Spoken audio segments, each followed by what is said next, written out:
प्रश्न 1। लेखक को नवाब साहब के किन हाव भावों से महसूस हुआ कि वे उनसे बातचीत करने के लिए तनिक भी उत्सुक नहीं हैं? उत्तर। लेखक को सेकंड क्लास के डिब्बे में आया देखकर एकांत में पालथी मारकर बैठे नवाब साहब की आंखों में असंतोष छा गया। उन्होंने लेखक से कोई बात नहीं की और उसकी ओर देखा भी नहीं। वे अनजान से बनकर खिड़की से बाहर की ओर झांकने लगे, साथ ही डिब्बे की स्थिति पर गौर करने लगे। इससे लेखक को प्रतीत हुआ कि डिब्बे में बैठे नवाब साहब उनसे बातचीत करने के लिए उत्सुक नहीं हैं। नवाब साहब ने बहुत ही यत्न से खीरा काटा, नमक मिर्च बुरका, अंततः सूंघ कर ही खिड़की से बाहर फेंक दिया। उन्होंने ऐसा क्यों किया होगा? उनका ऐसा करना उनके कैसे स्वभाव को इंगित करता है?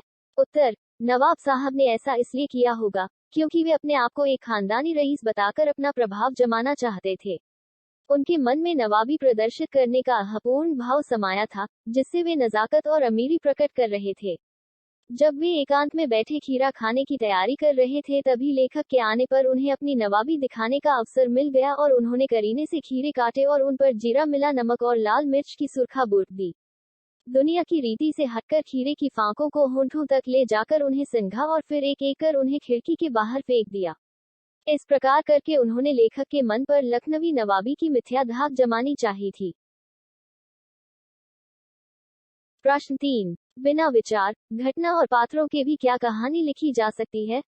यशपाल के इस विचार से आप कहां तक सहमत हैं?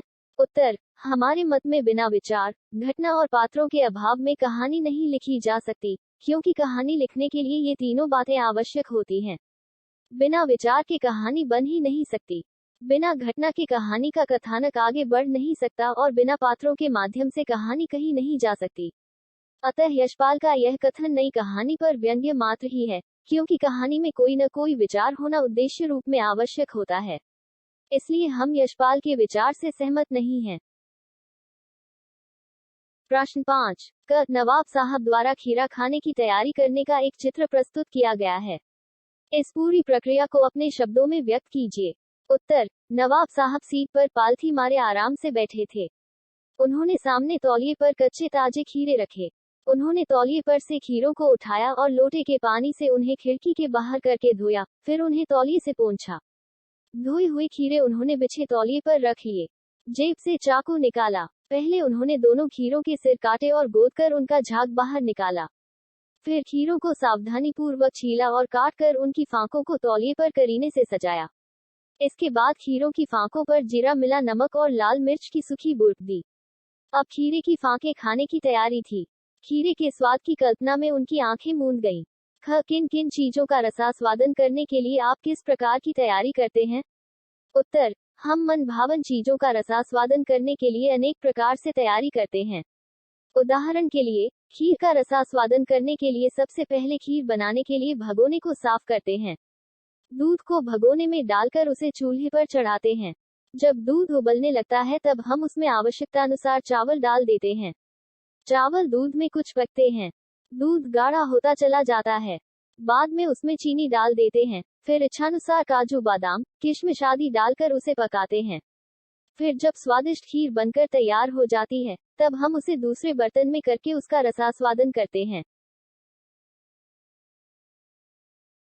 प्रश्न 6। खीरे के संबंध में नवाब साहब के व्यवहार को उनकी सनक कहा जा सकता है। आपने नवाबों की और भी सनकों और शौक के बारे में पढ़ा सुना होगा। किसी एक के बारे में लिखिए। उत्तर। इतिहास को पढ़ने, जानने और सुनने से पता चलता है कि नवाब वर्ग हमेशा से ही शौकीन मिजाज और सनकी रहा है। उदाहरण के लिए, लखनऊ के नवाब वाजिद अली शाह को जब आक्रमणकारी गिरफ्तार करने आए तो वे अपने पलंग से उठकर इसलिए उनसे लड़ नहीं पाए थे, क्योंकि उस समय जूते पहनाने वाला और तलवार उठाकर देने वाला कोई भी नौकर उनके पास नहीं था। इससे स्पष्ट होता है कि नवाब शौकीन मिजाज और सनकी थे। प्रश्न 7। क्या सनक का कोई सकारात्मक रूप हो सकता है? यदि हाँ तो ऐसी सनकों का उल्लेख कीजिए। उत्तर। सनक प्रायः नकारात्मक रूप में दिखाई देती है, परंतु सनक का सकारात्मक रूप भी हो सकता है। स्वतंत्रता संग्राम में भाग लेने वाले क्रांतिकारी एवं स्वतंत्रता सेनानी इसी सकारात्मक सनक की मनोवृत्ति से प्रभावित थे। उन्हें जिस चीज की सनक सवार हो जाती थी, उसे वे करके ही मानते थे। भारत को अंग्रेजी राज्य से मुक्त कराने की भी उन्हें सनक सवार थी। जब तक भारत आजाद नहीं हुआ तब तक वे चैन से नहीं बैठे।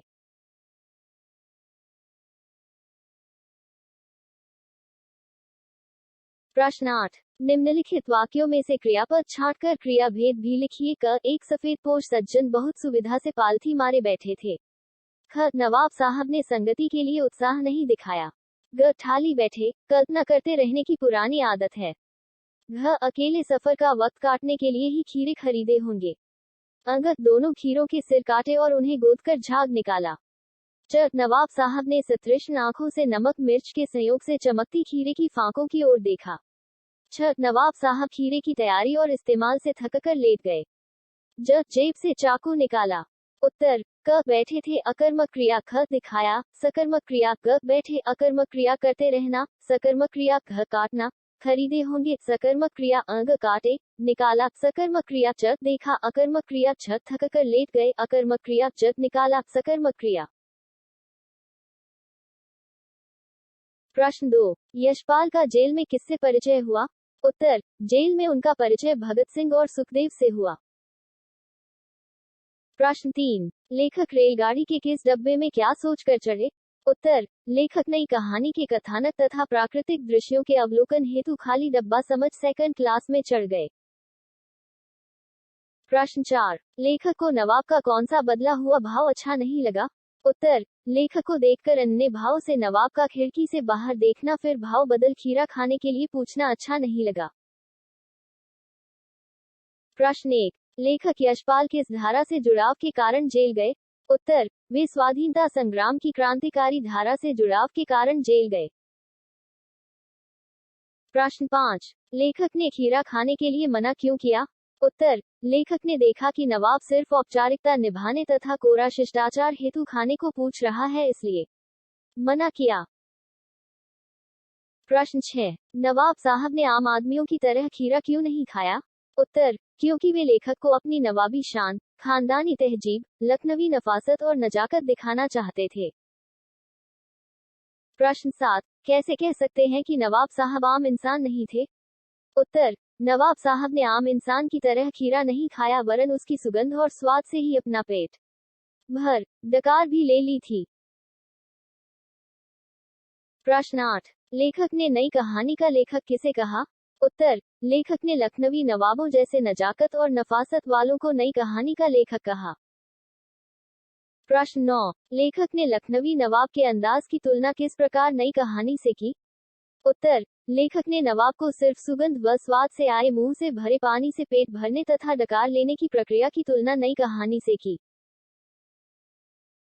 प्रश्न 10, लेखक के अनुसार नई कहानी के लेखक किस प्रकार के हैं? उत्तर, लेखक के अनुसार नई कहानी के लेखक बिना विचार, भाव तथा घटना और पात्रों की कहानी लिखते हैं सिर्फ लेखक बनने के लिए। प्रश्न 11, लेखक ने नई कहानी पर किस भावना को व्यक्त किया? उत्तर, लेखक ने नई कहानी के बिना विचार, भाव, पात्र, कथानक के ऊपर व्यंग्य भावना व्यक्त की।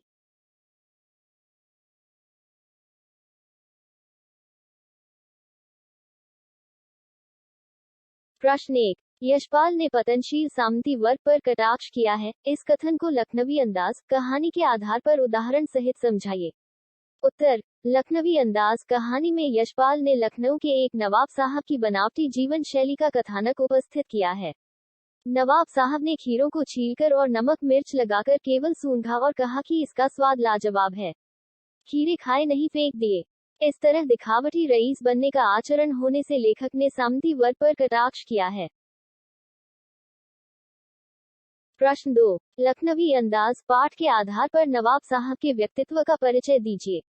उत्तर, प्रस्तुत व्यंग्यात्मक कहानी के प्रमुख पात्र नवाब साहब के व्यक्तित्व में अनेक विशेषताएं समाई हुई हैं। वे मिलनसारता से रहित, सनकी स्वभाव वाले, अकड़ दिखाने वाले, झूठी शान शौकत का दिखावा करने वाले और नवाबी नफासत व नजाकत से पूरित व्यक्ति थे। प्रश्न 3, नवाब साहब ने खीरे को खाने योग्य किस प्रकार बनाया?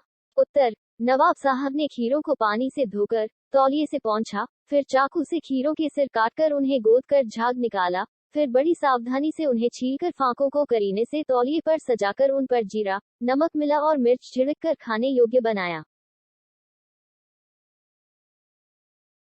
प्रश्न 4, यशपाल जी के व्यंग्य लखनवी अंदाज के लिए आप अन्य क्या शीर्षक देना चाहेंगे? तर्क सहित उत्तर लिखिए। उत्तर, यशपाल जी के व्यंग्य लखनवी अंदाज के लिए अन्य शीर्षक के रूप में ख्याली भोजन शीर्षक देना चाहेंगे, क्योंकि लखनवी नवाब खीरे के भोग के नाम पर केवल उसकी गंध और स्वाद लेना अपनी शान समझते हैं। इस ख्याली अंदाज से पेट नहीं भरा जा सकता है। इसे नवाबी सनक शीर्षक भी दिया जा सकता है। प्रश्न 5, लेखक ने क्या सोचकर सेकंड क्लास का टिकट लिया था? उत्तर, लेखक ने भीड़ से बचने के लिए, एकांत में नई कहानी के बारे में सोच सकने के लिए और खिड़की से प्राकृतिक दृश्य देख सकने के विचार से ही सेकंड क्लास का टिकट लिया था। प्रश्न 6, लेखक ने नवाब के चेहरे पर असंतोष का भाव देखकर क्या बात सोची? उत्तर, लेखक ने नवाब के चेहरे पर असंतोष का भाव देखकर यह बात सोची कि हो सकता है कि यह भी नई कहानी की सूझ की चिंता में हो या खीरे जैसे अपदार्थ वस्तु या शौक करते देखे जाने पर संकोच में हो। प्रश्न 7, डिब्बे में बैठे पूर्व यात्री और लेखक का मिलन कैसा रहा? उत्तर, डिब्बे में बैठे पूर्व यात्री और लेखक का मिलन नहीं मिलने जैसा ही रहा। दोनों ने एक दूसरे की उपस्थिति को देखकर बाधा समझा और आपसी संगति में उत्साह नहीं दिखाया, इसलिए पहली भेंट में ही एक दूसरे से नजरें चुरा ली। प्रश्न 8, लेखक और नवाब साहब ने एक दूसरे के साथ कैसा व्यवहार किया? उत्तर, लेखक और नवाब साहब ने एक दूसरे के साथ बेगानेपन और अवांछितों जैसा व्यवहार किया। पहले नवाब ने मुंह फेरा, बाद में लेखक ने भी आत्मसम्मान की दृष्टि से अपना ध्यान हटा लिया। प्रश्न 9, खिड़की से बाहर नवाब साहब को झांकते देखकर लेखक ने क्या अनुमान लगाया? उत्तर, लेखक ने अपनी कल्पनाशीलता के आधार पर अनुमान लगाया कि एकांत और किफायत के विचार से नवाब साहब ने सेकंड क्लास का टिकट खरीद लिया हो। अब उन्हें गवारा नहीं हो रहा हो कि शहर का कोई सफेदपोश उन्हें इस तरह यात्रा करते देखे।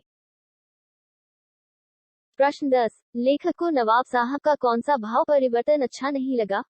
उत्तर, नवाब साहब ने लेखक से पहले तो बेगानेपन का व्यवहार किया, बाद में लेखक से बातचीत करते हुए सहसा उससे खीरा खाने के लिए कहा।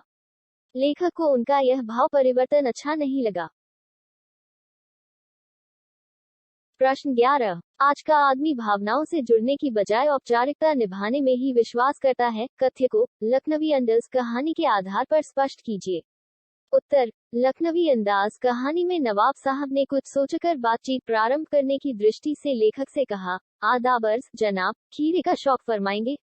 यह सुनकर लेखक ने कहा कि शुक्रिया किबला, शौक फरमाएं। इस प्रकार दोनों के कथनों से औपचारिकता निर्वहन ही स्पष्ट होता है। प्रश्न 12, नवाब साहब खीरे की तैयारी और इस्तेमाल से थककर लेट गए, कथन में निहित व्यंग्य को स्पष्ट कीजिए। उत्तर, इस कथन में लेखक ने नवाब साहब की खानदानी तहजीब और नजाकत पर व्यंग्य किया है। वे इतने नाजुक थे कि खीरा छीलने, उन पर नमक मिर्च बरकने और संग कर फेंकने में ही थक कर उन्हें। प्रश्न 13, एब्स्ट्रैक्ट शब्द के माध्यम से लेखक ने किन किन पर व्यंग्य किया है? उत्तर, एब्स्ट्रैक्ट शब्द का अर्थ है अशरीरी या अमूर्त। इस शब्द के माध्यम से लेखक ने नवाबों की कालगत जीवन शैली तथा नई कहानी के लेखकों की अति सूक्ष्म धारणाओं पर व्यंग्य किया है। प्रश्न 14, ये है नई कहानी के लेखक, कथन में निहित व्यंग्य को स्पष्ट कीजिए। उत्तर, लेखक ने व्यंग्य आधार पर स्पष्ट किया कि जब खीरे की गंध और स्वाद मात्र से ही पेट भर जाने की डकार आ सकती है तो बिना विचार, घटना और पात्रों के, लेखक की कोरी कल्पना मात्र अथवा इच्छा मात्र से लखनवी अंदाज में नई कहानी भी लिखी जा सकती है। प्रश्न 15, लखनवी अंदाज कहानी से हमें क्या संदेश मिलता है? उत्तर, लखनवी अंदाज कहानी से हमें संदेश मिलता है कि हमें दिखावटी जीवन शैली से हमेशा डर रहकर वास्तविकता का सामना करना चाहिए, क्योंकि जीवन में स्थूल और सूक्ष्म दोनों का ही महत्व है। जो लोग सनक भरी आदतों से पेट भरने का दिखावा करते हैं, वे अवास्तविक हैं, चाहे नई कहानी के लेखन की ही बात क्यों न हो। प्रश्न 16, नई कहानी और लखनवी अंदाज में आपको क्या समानता दिखाई देती है? उत्तर, नई कहानी और लखनवी अंदाज दोनों सूक्ष्म काल्पनिक और अशरीरी हैं। दोनों ही वास्तविकता को महत्व न देकर बनावटी जीवन शैली को महत्व देते हैं। नवाब साहब झूठी नवाबी के कारण बिना खीरा खाए अपना पेट भरना चाहते हैं तो नए कहानीकार बिना घटना, पात्र और विचार की कहानी लिखना चाहते हैं। दोनों ही यथार्थ की उपेक्षा कर परजीवी संस्कृति की आराधना करते हैं। प्रश्न 1, लखनवी अंदाज कहानी के शीर्षक की सार्थकता पर संक्षेप में प्रकाश डालिए। उत्तर, लखनऊ रियासतों का गढ़ माना जाता रहा है। वहाँ के रईस अपनी शानो शौकत को काफी बड़ा चढ़ाकर दिखाते हैं। स्वतंत्रता के पश्चात भी उनके अंदाज में कहीं कोई कमी नहीं आई। रियासतें खत्म हो गई लेकिन उनके नाज नखरे अभी भी बरकरार है। इसी विषय पर यशपाल जी ने उस सामंती वगैरह पर कटाक्ष किया है, जो वास्तविकता से बेखबर बनावटी जीवन जीते हैं। इस रचना के माध्यम से लेखक ने दिखावा पसंद लोगों की जीवन शैली पर व्यंग्य किया है। रेलगाड़ी के डिब्बे में लखनऊ का एक नवाब मिलता है।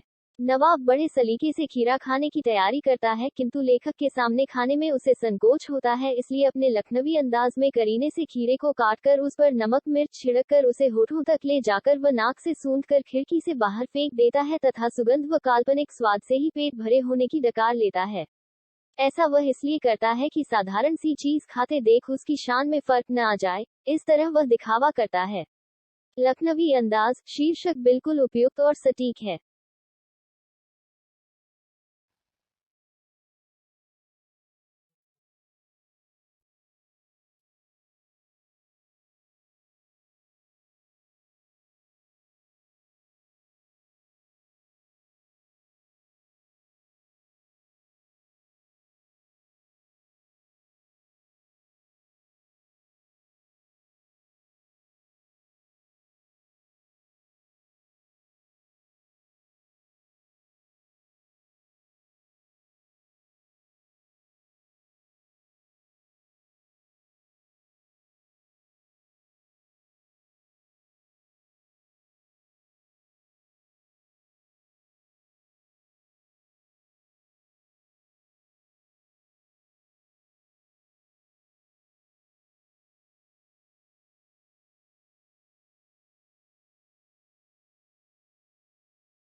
क्षण एक, लेखक यशपाल के कृतित्व एवं व्यक्तित्व पर संक्षिप्त में प्रकाश डालिए, अथवा लेखक यशपाल के जीवन कर्म पर प्रकाश डालते हुए संक्षेप में उनके काव्य संग्रहों के नाम भी बताइए। उत्तर, लेखक यशपाल का जन्म सन 1903 में पंजाब के फिरोजपुर छावनी में हुआ था। अपनी प्रारंभिक शिक्षा कांगड़ा में ग्रहण करने के बाद आगे की पढ़ाई उन्होंने लाहौर कॉलेज से की। कॉलेज में अध्ययन के दौरान इनका परिचय भरत सिंह और सुखदेव से हुआ, जहां से ये स्वाधीनता संग्राम की क्रांतिकारी धारा से जुड़ गए, जिसके कारण इन्हें जेल भी जाना पड़ा। इनकी रचनाओं में आम आदमी की पीड़ा व संत्रास मौजूद है। सामाजिक विषमता, राजनीतिक पाखंड और रूढ़ियों के खिलाफ इनकी रचनाएं काफी मुखर हैं। कहानी संग्रह ज्ञानदान, तर्क का तूफान, पिंजरे की उड़ान, वडुलिया, फूलों का कुर्ता प्रसिद्ध है। झूठा सच, अमिता, दिव्या, पार्टी कॉमरेड, दादा कॉमरेड, तेरी मेरी उसकी बात उपन्यास हैं। साहित्य रचना करते हुए इनकी मृत्यु सन 1976 में हुई।